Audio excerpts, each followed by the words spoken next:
Am I the asshole for going no contact with my mother-in-law after she showed up to the hospital when we explicitly said no visitors? I, 25 female, have been with my husband, Ban, 24 male, for 4 years. From the very beginning, it was obvious his mother didn't like me. She was cold, dismissive, passive-aggressive, or would just pretend I wasn't there. I never understood why. I tried anyway. I asked her questions, made conversation, showed interest in her life, anything to build some kind of relationship. Every interaction felt like pulling teeth. Over time, it became clear this wasn't accidental. There was a strong, "you're taking my son away from me" vibe that she never tried to hide. I pushed my discomfort down because I loved Dan and wanted peace.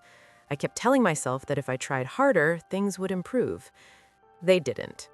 A few months into our relationship, she started testing boundaries. She would casually bring up my husband's exes in front of me.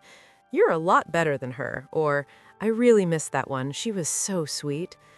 Eventually, Dan called her out and asked her to stop. Her response? She stormed off, sat alone, then cried to him later saying, "I guess I'm just a terrible mom." That became a pattern. Disrespect, confrontation, then emotional manipulation. I need to be clear about something. My husband always had my back, but he came from a family where guilt and emotional pressure were normal. This was new territory for both of us, and we were learning in real time how to stand up to someone who weaponized her feelings. When we got engaged, the cracks turned into fractures. His family knew weeks in advance that he was proposing. Mine didn't know until the day it happened. When we told our families, my side threw together a small last-minute celebration. Champagne, hugs, love. When we went to his family's house afterward, his mom walked past us without a word. Someone else congratulated us enthusiastically, then she followed it with a flat, "Oh yeah, congrats." Then spent the evening showing me photos of another woman's wedding and talking about how she was the most beautiful bride ever. Later, we found out she was furious that my family celebrated without inviting her, even though they didn't know her and had no contact information. Meanwhile, his family had known for weeks and chose to do nothing. From there, things only escalated. Passive-aggressive comments, talking badly about me behind my back, ignoring me outright. We tried counseling, we tried calm conversations.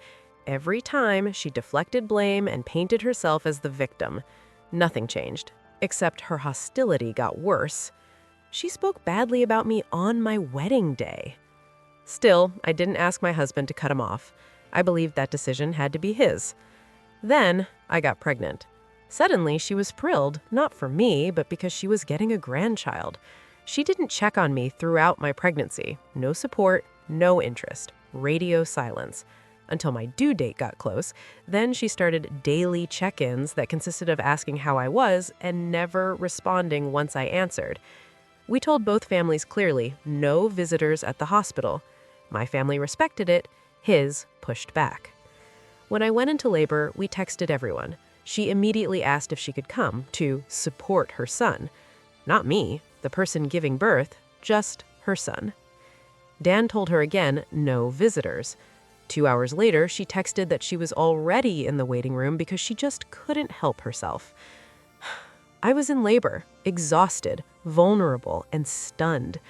Dan went out and told her to leave. She did, but not quietly.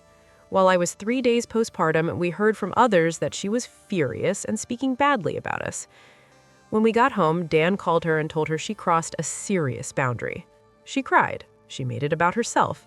When I calmly tried to explain how hurt and disrespected I felt, she exploded, screaming, "Who do you think you are?" and "Who do you think you're talking to?" That was it. I handed the phone back to my husband and broke down. I was days postpartum and completely shattered. Years of disrespect crashed down at once. We decided together to go no contact. Dan sent her a detailed message explaining why. She never replied.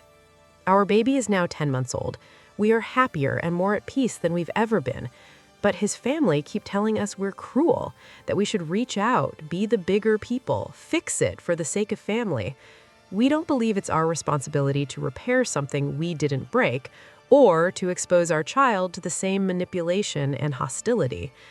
So, am I the asshole for cutting off my mother-in-law to protect my peace, my marriage, and my child?